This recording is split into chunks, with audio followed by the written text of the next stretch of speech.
Agency Uncensored. Agency Uncensored. With Ben Harper and Jeff Joyce. Agency Uncensored. Hello, everybody, and welcome back to Agency Uncensored. I'm Jeff Joyce. Ben Harper. And today we're going to be talking about the AI agent revolution, how agencies are 10xing without hiring. And I really hate that title. The reason why I hate it is because anytime that you put like 10xing or 20xing, 30xing, it doesn't really mean anything. But today we actually have specific numbers to talk about. And to kind of give you a hook that will really get you interested in this episode, this is what we have down here.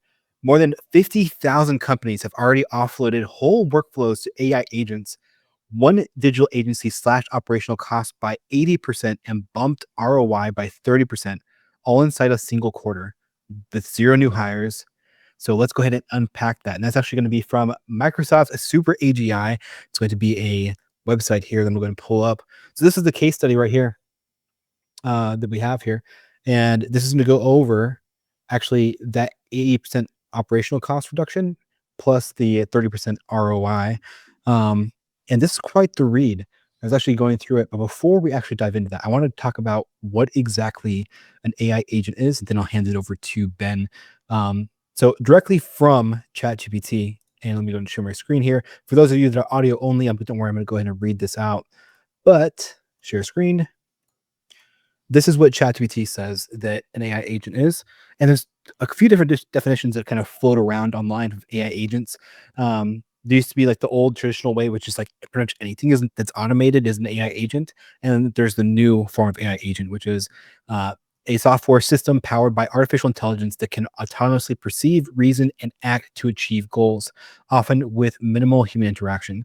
So we're used to agents being just like an agentic workflow being something that's automated.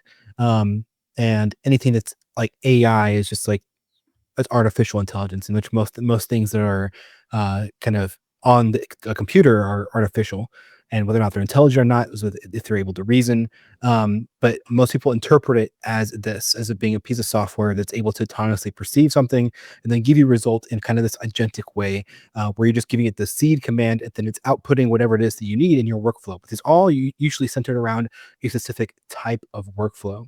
And so this one company was actually able to save a ton of money. So let's go ahead and try to dive into that, see if we can find it here. We're basically going to be reading these along with you and giving you our opinions. And while I pull that up, Ben, what are your thoughts on AI agents? It's interesting, right? Like, it's at first, I think, like everyone, I had a little bit of skepticism. It was very much the new buzzword, the new fad. Lots of jokes going around that it was only a AI agent if it came from the agentic region of Silicon Valley. Otherwise, it's a workflow. But it's kind of developed more and more, and that everyone has realized, like, hey, like this is the future. They're becoming more and more useful as the tech develops as well, which I think has helped that progress a lot as well. Because before everyone was talking about AI agents, but didn't really have the capabilities to do it properly. Now we're there, and we're using them a lot internally with what we do. We're seeing agencies talking about them all the time. So, yeah, whether you like it or not, I think it is the future, and I think it's here. So it's a valid topic, for sure. And in this episode, we're actually going to give you kind of a 5-step implementation blueprint. But let's go ahead and dive into this actual article here. So what it's talking about here is basically the customer, they had a need for a 24/7 customer engagement agent. And what they saw was up to 30% ROI and 80% cost reduction with the implementation of agents. 25% reduction in cart abandonments rates and 90% faster support times through personalized customer experiences. And so there's a lot of different ways you can actually use AI agents from every facet of your business. And there's a process that we're going to go through later on this episode with the 5-step framework, where basically you're identifying where those shortcomings are in your business and ways to automate that process. So if we continue to read down here, 30% increase in sales efficiency through automation of lead generation and customer service segmentation. 83% of sales teams using AI hit their revenue targets compared to 66% that do not. That's a very interesting stat. Why do you think that is, Ben? That 83% of sales teams using AI hit their revenue targets compared to 66% that don't. It's interesting. So is that using AI generally rather than using agents necessarily? I think, right? So I'm guessing so. It's interesting. I'm guessing if you're not using AI, probably there's deeper rooted, at all. There's probably deeper rooted. You're probably fairly old fashioned. You're probably fairly behind the times. You're probably just. It's probably a sign of the overall culture and state of that business. Maybe it might be too harsh to say, but that would be my guess. Because yeah, AI agents in sales particularly is one area where I'm yet to see them work really successfully. You see tons of influencers saying how they make $500 million a second from their AI agents outreach sales process, but I'm yet to see it really work reliably and sustainably. So that is one area I'm a little skeptical of it right now still. But yeah, I think with that stat, that's probably Yeah. why. I mean, there's something to be said about like using it for the kind of getting more information on your leads that you have. I know that we've actually used tools internally, things like clay.com, like Phantom Buster to basically like enrich leads. And that's one area that's like, it is still, while it's not like an agentic AI system that's going from like A to B with a workflow, you could set it up to that, and Clay and as well as like Phantom Buster can be part of that process.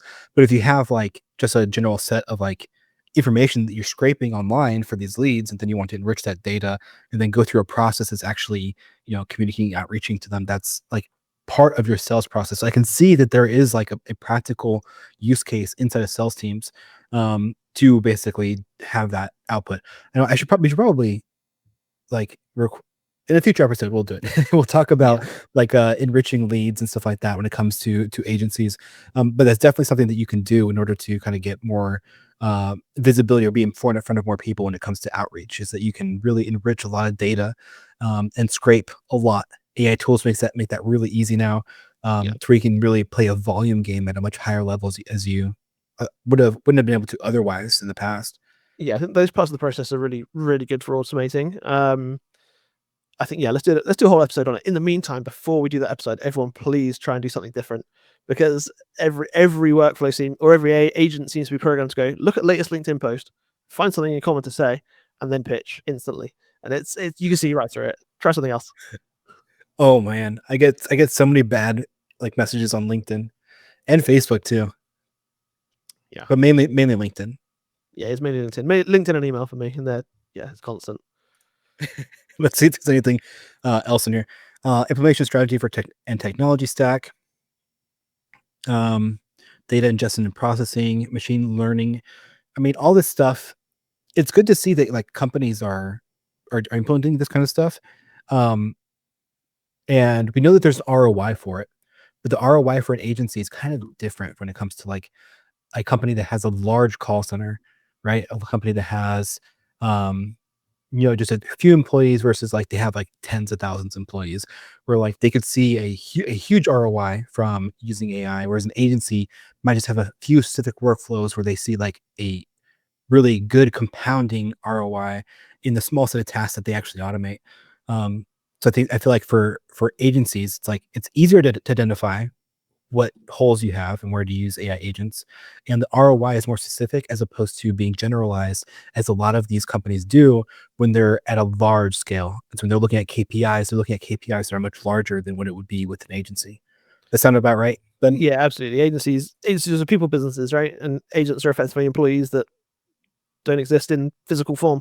It fits perfectly in the model. It's really interesting. One thing, which I don't know if we're going to touch on it, but one thing I do find interesting on this as well, in terms of, I mean, it's topical right now in the US in terms of the economic data we're seeing and people getting fired for sharing economic data, etc. But is that one thing we always measure as an economy is like employment rate, people in jobs, effectively, and that this goes completely the opposite to that, but it completely shows productivity, because there should be less people in jobs because the agents can do it for us, and particularly that's going to be the case in agency world, as people in lower level, more just like output production jobs, for instance, are going to be replaced by agents potentially. So, and hopefully they keep a job and free up to do something more strategic and more creative. But we're measuring the wrong numbers as an economy based on this shift right now. Mm-hmm. Yeah, and I really see that a lot of people that are inside of agencies become these overlords of AI agents. They're just like puppet masters, like doing my bidding. But obviously there's good ways and bad ways to use AI agents. We kind of touched on that when it comes to like LinkedIn. And I'm sure that like one of the episodes here in the near future, we'll talk about like how to actually implement and use an agent. What are the best agents to actually go through? But today's more about like, let's identify where those holes are, and then come up with like a process that you can go through to then identify to actually having a solution. And then we can go more specific and granular in a future episode. So with that, let's go ahead and go into the AI agent reality check, Ben. Yep, sure. So like 2025 has been called the year of the agent, and it does, as we said, it very much feels like that. We pulled out this article. Let's see if I can share my screen right here. So while Ben does that, I'm gonna go ahead and talk about something really quick. We actually have like an AI agent process here, even just for creating this podcast right now. So Yeah. behind the scenes, what's happening is that we actually do have an AI agent do research for us, fact check everything, compile show notes. And if you actually want access to the show notes, along with a guide that's going to help you, start implementing AI agents into your agency, make sure that you go down to the description or anywhere that you see text for this actual episode and download or subscribe to in order for you to get that. And if you're seeing this on a clip on Instagram, make sure that you comment on this and say agency, and we'll send you the guide as well there. Is my screen showing? There we go. Thank you. So yeah, we put out this article from IBM, which was really interesting just on what are AI agents. And one thing to obviously Jeff mentioned, we're going to share all these, so you better see these and read them properly later. But yeah, the narrative of is 2025 the year of the AI agent, and we feel like it is. This article very much feels like it is, and this is the key stat that we pulled out here. That of a survey of 1,000 developers who are building anything related to AI, 99% of them were exploring or developing AI agents.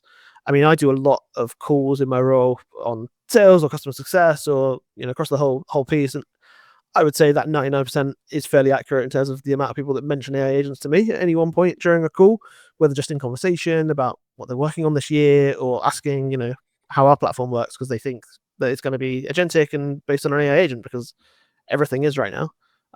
It is so freaking nuts. Have you seen the skepticism for like AI? That there's a chart that exists out there. I'll try to see if I can find it while you're talking, but it goes from like people that are considering adopting AI and like coding, and then it just skyrockets. Right. Like people are just like, yeah, I mean, I'm considering it, but like the output, and then like literally 6 months later, just like AI and developers are adopting AI like crazy. It's absolutely insane. Anyway, sorry. It's okay. Yeah, no, it is crazy. You're right. In terms of the growth, there's another article which we'll share, which shows that the dedicated AI agent segment right now is valued at about 7.84 billion in 2025, but they're expecting a 44% growth rate compound to go to 52.6 billion by 2030, which is 4 years away. Which is pretty much 4 years away at this point, which is crazy. Absolute growth is going to be insane. Capgemini are forecasting that 450 billion is going to be saved combined, plus with revenue uplift by 2028. So that's in like 2 years, really, at this point, in 2.5 years. So the numbers are pretty astounding. So they're going to have a massive impact, not just on the wider economy, but particularly on agencies as we need to adapt to, the workforce issue of this, but also like the client need of this, because clients aren't going to be saying like, hey, can you like create me 10 pieces of content anymore? They'll probably be saying like, hey, can you refine what my AI agent has created, or can you build the AI agent for me, or can you, it changes everything from how the whole service delivery works. So that's going to be really interesting as well. To jump back to the Super AGI article, which I think you already touched on a couple of stats here, but yeah, the interesting ones in there are the 80% cost cuts, the 30% efficiency lift, and the 90% faster customer response. Like the obvious one around this that people do on customer response and talk about a lot is Intercom have got Finn as their kind of bot AI response. One thing to note with all of everything that's like built for you as an agent, I would say, is just look at the pricing, because I know Finn, for instance, it has some agentic capabilities. A lot of it is just bot responses, which is fine, but they charge you $1 per like successful outcome, I think they call it. And the class of successful outcome is they have responded and the customer has then not responded afterwards. So it can very easily ramp up quite quickly with the bot just saying something ridiculous and the customer just giving up responding, and they charge you. So just be aware of things like that in this new marketplace, because it's a little bit Wild West out there. People are charging everything from like cents per agentic workflow work through. People are charging token costs. People are charging like fixed fees. Like there's all sorts going on. So just something to be aware of as well when you're in there. But yeah, 2025 definitely is the year the world became aware of agents, and it's going crazy. What do you think about the people that are like, I want to build my own AI agent versus like finding stuff that's already pre-existing out there? I guess it depends on how like different your use case is, right? If it's already there and it's already built and the price is roughly what you'd be paying anyway, I mean, everyone obviously is going to have like some token costs of using the models and things like that. But if it's already built, then great, why not use it? It's kind of what I always say. But if your business process is really obscure, or it's got to connect to something really different, or I don't know, you've got some real proprietary process in there that is just not going to be off the shelf, then even then I'd still look at what's out there if it's open source and see if you can just adapt it rather than build it from scratch. But yeah, what do you think?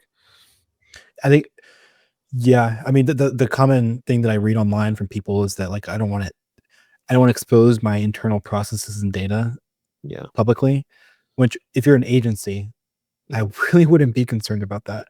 I'd be more concerned about like actually delivering a service that is actually your client's happy with, your customer's happy with. And whether or not that is an out of the box agent or an agent that you create doesn't really matter. But yeah, I think that it's an interesting objection that I hear for people that are using, they don't want to use like an off the shelf, like even just using ChatGPT.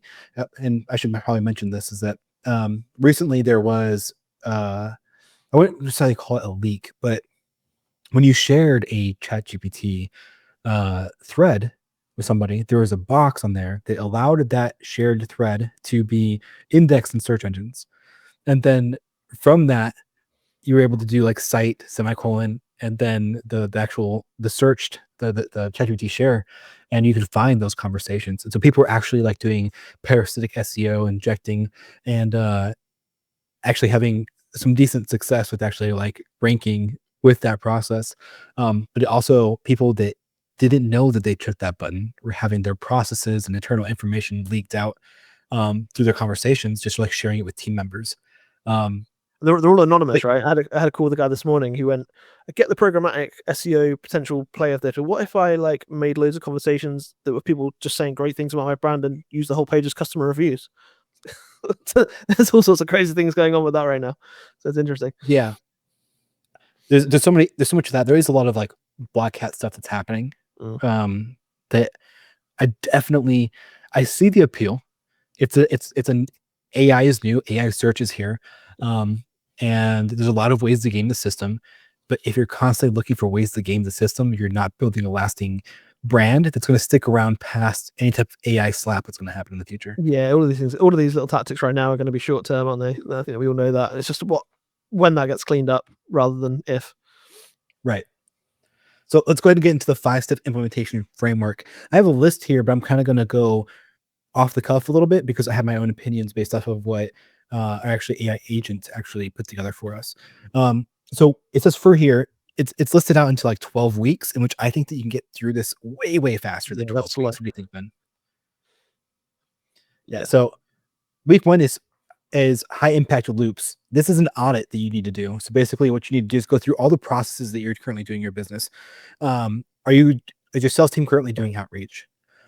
If so, what are the actual aspects of them? What are the tasks that are involved with them actually doing outreach? Are they using Instagram? Are they going one by one and manually looking through? Are you going through like an Instagram account and then grabbing the followers from that, then scraping that?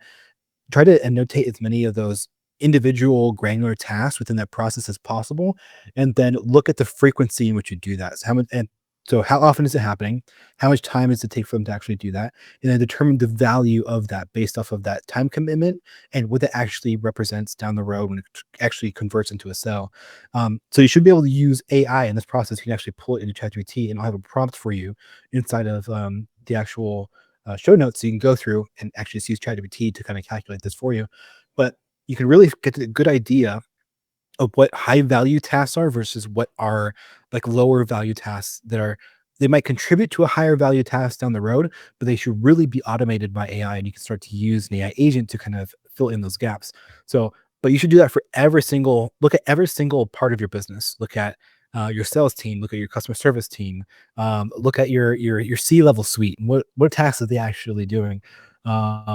and start to audit every single one of those. What do you think about that, Ben, for week 1? Makes total sense. I think, yeah, you probably want to do that before you even start this process, almost like week -2. Like, do you want to build agents? Let's figure out if we've got tasks going on, and guarantee you do. So it's just figuring out which ones, isn't it? Every single business out there, it doesn't matter what you are, agency, mom and pop shop, they have tasks that can be automated with AI. The mom and pop shop that's a pizza shop, they can absolutely have an AI customer service agent that brings up and is like, yeah, pizza. There's no reason for people to call a pizza place anymore and an actual human answer and be like, yeah, I want a pizza that, has these parameters. It's like, Yeah. no, an AI can handle that, no problem. And it's good to the point to where it can actually take that information and do it. Anyways, that's a rant. Select your tech stack is for week 2, but I honestly get that you can get this done as fast as you want.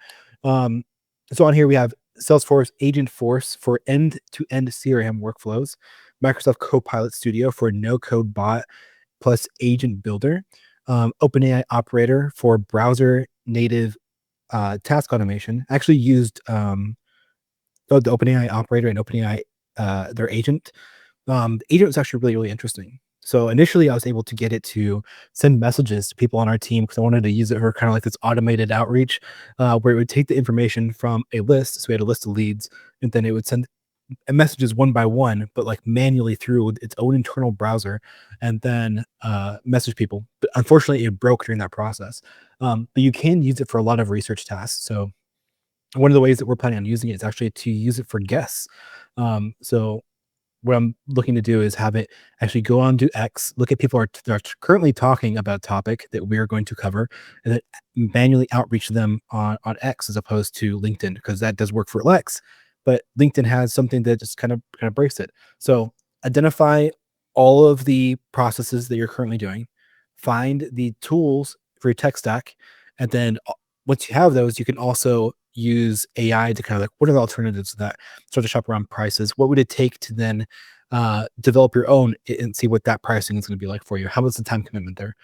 So weeks 3 and 4, data and prompt engineering, create SOPs, track past campaigns, look at your brand and tone, design evaluation guardrails. These are all very important steps. Always be very, very thorough with your SOPs. Try to get as much data as you can on your processes and document everything. And then never consider yourself done with any part of the process when creating an agent. You should always go back in, test it, make sure that it's running correctly. Because there's one thing that we learn with creating AI tools is that something breaks always. There's an update to the AI. One day it's working great. The other day it's outputting 5 billion M dashes inside of your output. So there's always something that happens. Weeks 5 through 8, pilot and iterate. So kind of just monitor it, hover over your AI agent, make sure it's working correctly. And then weeks 9 through 12, scale and govern. So link agents across CRMs, project management, analytics, and add a human in the loop for checkpoints. And basically what that means is just creating checkpoints within the AI agent where it's updating you on what's happening. Whether that's a connection through like Zapier where it's emailing you, an update through Slack, or an update through just an interface like ChatGPT. And that's basically it. That's in the entire process. So what you're going to do is notate all your tasks, make sure that you audit that and find out what the actual cost of that task is, and what the business value for it is. Select the tech stack, start the data and prompt engineering, and then pilot and iterate, and then scale and govern it. So watch over it. And then now we're going to move into scaling beyond human limits. Yeah, this is what it's really about for me. This is like, we've covered a lot of the stats, we've covered a lot of the extra revenue and the extra cost savings, all the kind of like hard metrics behind this, but this is the kind of bit that is really exciting, particularly for the agency market, right? Like, this is how you can scale your agency to be one of those ones where you've actually got 20 people and you're dealing with 3,000 clients if you want to, because you've got the capacity, if you get this right and build it in this way. So, it's like one trained agent can handle all your client reports, for instance, freeing all your creators up for strategy. There's no need for people to be sitting doing things like that anymore. The hardest part of an agency, in my experience, is like making sure you find the time to sit and think about these things and work on them. That's probably the hard part, really, in terms of going, hey, I want to automate my agency, but to do that, I need to like get out of my agency so that I have the time to go and do that. So it's probably step one is like find the time to do it, and then you go and do it, because it'll make a massive difference in the long run for the agency. There's some more stats here that we've got, which one that's interesting. A survey that LangChain ran shows that performance quality is the number one blocker in terms of doing this, ahead of the cost of doing it. AI agents generally aren't very expensive to do, right? Or to run, really. Like, AI cost is pretty low in terms of the cost of running the tokens in. The tokens, it depends what the process is, of course, but generally it's fairly low unless you're really at scale. But it's making sure that quality is the right thing, which is the hard part. And that's probably the scary part for agencies as well, because you're judged on your work and your team are judged on their work. And now you're handing it off to a process, an agent that you set up, and you're guardrailing it and you're watching it, of course. But are you going to spend as much? You might spend as much time in the first month, 2 months, checking everything, watching that, rather than doing it. But for the long term, that sets you up for longer term success.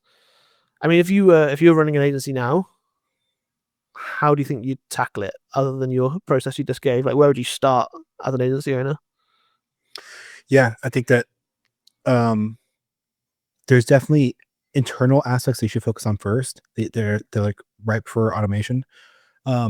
Doing those first is definitely like the most important thing, because then it gets your team on board. Because if they don't trust the AI system, like, they're just not going to use it. So that's the first thing. So anything that's internal, automate those processes first, and then external afterwards. So external deliverability is kind of tricky, because you're in two different mind states. It's the kind of caution part, which is like, am I delivering something that's actually providing value because it was just AI generated? In which that's not up for you to decide. That's up for the customer to decide. So let them give you feedback and see if you can iterate on that process. But I do think that there is some part of that you can kind of mitigate any type of negative outcome with true transparency. Where you're going to say, like, this is kind of the process that we're doing. Would you like the output? Same thing we can change, iterate, work on, and then you can get to improving it. But then there's also the other side of that, where people just use AI output no matter what, and they don't really care about the reputation. So definitely, I would say that it's the iterative process for external clients, where you communicate that, and then you kind of make sure that the output works for them. We covered that in one of our past episodes, didn't we, in terms of how to kind of have that conversation, how to be transparent about that use of AI with clients, and that's even more relevant than ever here, I think. Yeah, and we'll link to that episode over there, up there. And yeah, the last thing on this, in terms of, it's like the competitive moat that you can have. You can really build some differentiation in your agency. A lot of agencies are very similar right now. Like, there's millions of agencies. It's hard to differentiate. Everyone might have a slightly different niche they focus on, or a slightly different process, but everyone's ultimately working in a similar way for a similar goal. This can help you differentiate, because you can put proprietary campaign data in. You can put your proprietary kind of thought process and ideas into it. You can give all the clients campaign data, and you can get really strong differentiation based off, like, at scale agentic workflows, effectively, that will make it very different for a rival to copy. And you can really stand out a lot more, particularly now, while this is still, I know it's crazily talked about right now, but the number of people actually creating agents and running their agencies through them in real life is probably a lot lower than that at this point. It won't be for long, but now is a good time you can really get ahead of it. So that's what I'll be doing. We're definitely living in a bubble still. Yes. You still meet people all the time that have never touched or even heard of ChatGPT, which is absolutely insane to me. But I mean, yeah, you're still early. It's still a really good time to create AI agents. This is literally the beginning of AI agents. This is the worst they'll ever be, without a doubt. But I think that's a great place to leave it. We're going to be talking quite a bit about AI when it comes to agencies and for agency growth. One of the topics I want to get to in the next couple episodes is going to talk about kind of what services that you can offer with AI and AI agents. So it is that external aspect of AI agents. It's like, how do I sell this? How do I package it? What should I sell? Definitely keep an eye out for that. If you want the show notes for this episode, make sure that you go down to the description. Also, if you're seeing a clip from this on Instagram, make sure that you type agent into the comments and we'll send that right over to you. The show notes will give you a complete rundown of what was inside this episode, as well as that 5-step framework for you to implement this yourself. And other than that, Ben, any parting words? No, get creative with it. see what you can do, see what's out there, see what you can do for your agency, and use this chance now to get ahead. Right. Well said. All right. Bye, everybody. You too.